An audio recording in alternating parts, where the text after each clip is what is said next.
saia. Por quê? Porque eu recebi habilitação espiritual. Como é que funciona isso, bispo? É como eu falei, os filhos de Seva.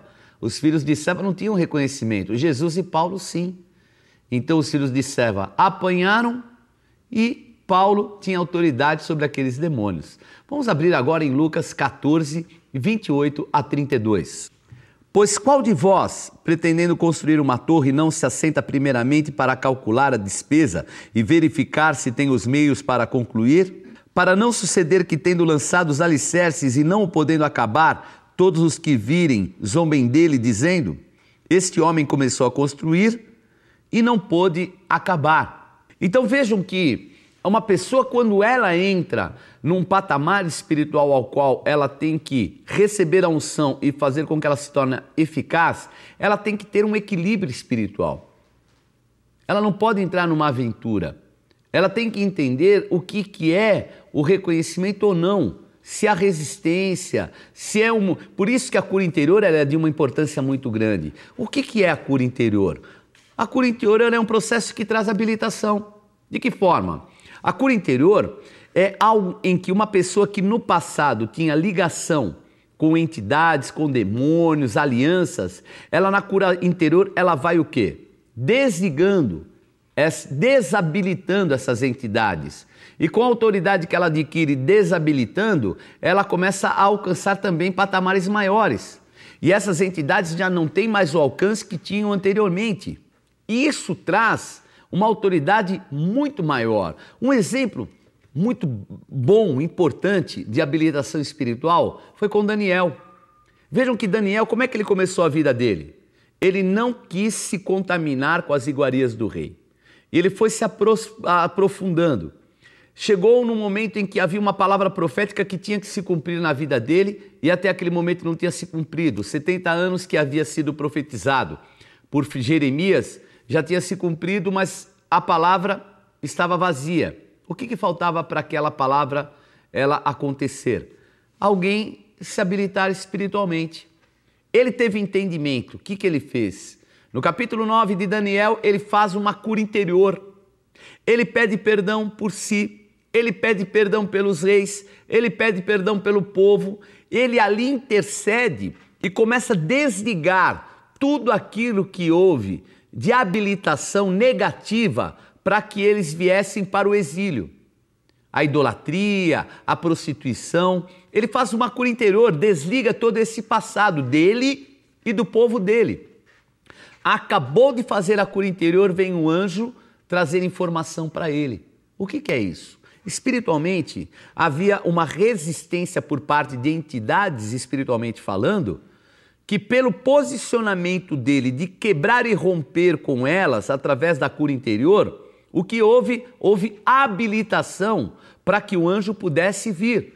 Então vejam, na guerra espiritual, a cura interior é muito importante. O que é a cura interior? É preparo para o soldado, é habilitação para o soldado. Então por isso que o novo convertido, ele não deve entrar em áreas espirituais que ele não conhece. Porque, infelizmente, ele pode ter aceitado Jesus, ser sincero de coração, ser alguém honesto, boa praça, mas olha, se ainda tiver elos de ligação, dando habilitação a entidades do passado, fica até perigoso para ele mesmo, algumas investidas. Então é importante nós reconhecermos isso. Logo depois que foi feita a cura interior por parte de Daniel, nós vemos já no capítulo de Daniel 10, que a revelação ela foi maior. Ele teve entendimento da visão, sabia que era uma guerra prolongada espiritualmente. O que ele fez? Jejuou. Ele preparou um jejum. O que jejum trouxe para ele? Habilitação, posicionamento, jejum em guerra, habilitação, reconhecimento do mundo espiritual.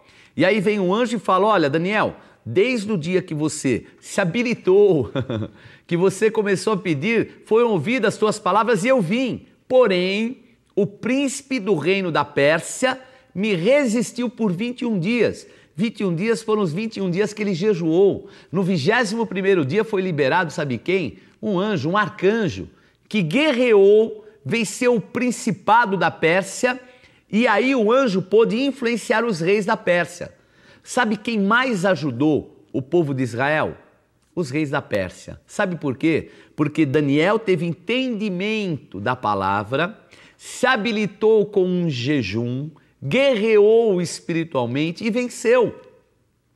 E aí o anjo pôde influenciar os reis, e aí nós vemos Assuero ajudando o povo de Deus, nós vemos Xerxes ajudando o povo de Deus, nós vemos, olha, com Neemias, com Esther, com Mordecai, com todos os reis, e aliás, com todos os homens de Israel, esses reis da Pérsia ajudaram. Por quê? Porque foi quebrado um vínculo de habilitação de demônios e foi colocado um vínculo de habilitação espiritual de anjos do Senhor. Então é muito séria a habilitação e o reconhecimento do mundo espiritual. Por isso que o homem que entra numa guerra espiritual deve ter uma vida de santidade, para que haja esse reconhecimento dessa santidade que se chama habilitação. Vamos abrir em Neemias 7, aliás, Neemias 2, versículos 7 e 8.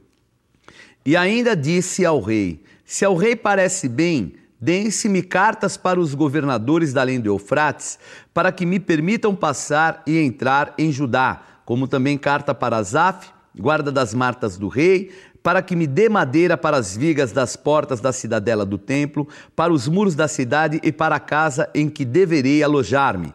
E o rei mas deu, porque a boa mão do meu Deus era comigo. Então fui aos governadores da além do Eufrates e lhes entreguei as cartas do rei. Ora, o rei tinha enviado comigo oficiais do exército e cavaleiros. Então vejam, o que ele tinha que o habilitava a receber? Escolta armada, madeira. Ele tinha uma carta. De quem era a carta? A carta do rei. O rei o habilitou a reconhecer, aliás, a receber. Por isso que ele pôde ter tudo que era necessário para a reconstrução. Então a visão apostólica da igreja renascer em Cristo é uma visão de reconstrução de vidas. Por isso a cura interior. E nós vemos que o próprio Neemias passou por um momento de cura interior. Ele chorou na presença, ele pediu perdão pelo erro daqueles que tinham também feito coisas erradas no passado, da família dele. E ele, habilitado espiritualmente, ele entendeu, pera um pouco, eu preciso da autoridade do rei a meu favor. Quando nós entramos num pleito, nós temos que ter a autoridade do rei a nosso favor. E sabe como é que se conquista isso? É agradando o rei. Será que Neemias agradava o rei da Pérsia? Agradava. Mas sabe quem agradava mais o rei da Pérsia? O anjo do Senhor que Daniel guerreara. É interessante, né? Como é o mundo espiritual. A habilitação de Neemias veio também por parte de Daniel, que intercedeu, que orou, que guerreou, que jejuou, e que o anjo foi influenciar os reis da Pérsia. E agora o rei da Pérsia favorece Neemias. Agora, por que favoreceu Neemias? Porque também Neemias era alguém que tinha fruto. E pelo fruto ele foi honrado e abençoado. E quando ele chegou ali para pedir a madeira, deram a madeira, ele tinha uma carta do rei. Nós somos embaixadores do Rei dos Reis, mas é necessário que nós nos habilitemos espiritualmente para podermos vencer todo espírito maligno, toda potestade, todo principado. Esse reconhecimento vem através de uma comunhão profunda com Deus e também de resistência ao inimigo. Amém? Bom, encerramos então nossa aula sobre constituição, aliás, sobre habilitação. Na próxima aula vamos falar sobre constituição apostólica. E vamos agora ao quadro Acontece. Bom, eu, Bispo G e a Bispa Listenuta, te esperamos na Igreja Renascer em Cristo Costa Azul, em Salvador, na Avenida Otávio Mangabeira, número 2365. Temos cultos todos os dias e aos domingos a celebração da família, às 8, às 10, às 17 e às 19 horas. Te vejo lá, venha renascer.